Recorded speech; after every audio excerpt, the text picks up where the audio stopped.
What it do, bruh? Talk of the town, Nintendo, Doc Trey, still holding it down, still make the best games, and you know this, bro. It's the truth. You don't like it, you can have that seatbelt. Alright, so the file sizes for the Nintendo Switch versions of LA Noire Remastered and WWE 2K18 have just surfaced, and both games, even if you buy physical, require a hefty download. Now, these file sizes are still significantly less than the PlayStation 4 and Xbox One versions, but it's still a pretty hefty download nonetheless, even if you buy physical. So LA Noire on the Switch, even if you buy the cart, still requires a 14 gig download because it includes, assuming that extra download is probably all of the included DLC. It also has a day one patch and some performance fixes and improvements. WWE 2K18 on the Switch requires a 24 gig download because they're obviously using an 8 gig cart on the Nintendo Switch. Now, a lot of people probably wondering, why are these dudes being so damn cheap, at least with WW2K's concern, and using a freaking 8 gig cart, right? Well, the file size for the game is more than a 16 gig cart.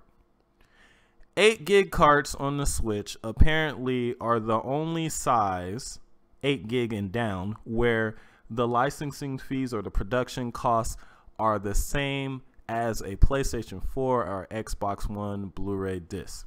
So anything higher than that, they're automatically losing money, or it costs more to put their game on the Switch. So any game that's on a 16 gig cart costs more money to put on the Switch than it does on other systems. But apparently, if the game is priced at $60, the profit margin is so high there that they pretty much don't even have to do that, which is why most of the games that you see on the Switch, there's no Switch game that uses a 16 gig cart where the Switch version costs more.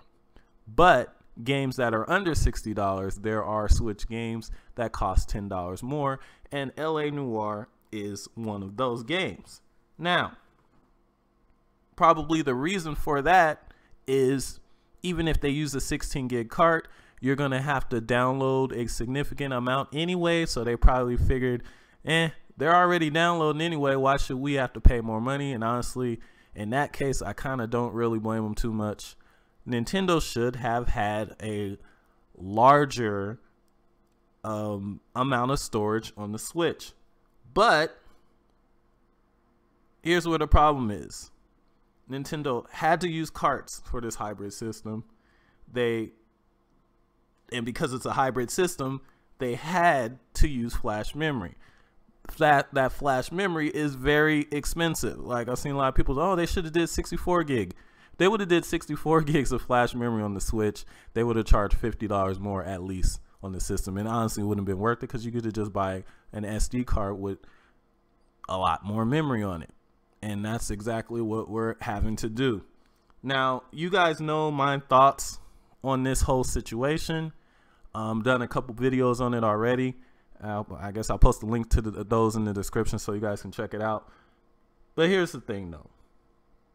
It sucks that we have to download all of this crap, even buying the physical. It sucks that we have to buy an SD card. But if given the choice between getting these games and having to buy an SD card and not getting any games at all, I'm going to go with buying the games with an SD card. Now, I told you guys a similar thing back in 2013 on the Wii U. And I'm going to say it again here. If these games don't sell, these publishers aren't going to care why they did not sell. Period. So I know it sucks that we gotta buy SD cards. But if you were planning on buying these games, still buy these games. These games are very important to the future of this system. If these games don't sell, y'all saw what happened with the Wii U. I rest my case. Now, you're probably going to have some people, "Ah, man, you're anti-consumer, Trey." No, you know what's anti-consumer? Not having no damn games to buy. Just use some of that money that you're throwing away on amiibos, throwing away on collectors controllers that you don't need, throwing away on console skins and all this crap. Buy an SD card and buy these games so that we get more games in the future. It's that simple. Have that seat. Alright, so it is now put up or shut up time for Nintendo fans. These next few months on the Wii U are probably going to go down as the most important few months, time period of the Wii U's life cycle. If these third-party games that are coming out in the next few months for the Wii U don't sell, we can kiss a lot of this third-party support that we're getting right now goodbye. Ubisoft has been a big supporter of the Wii U.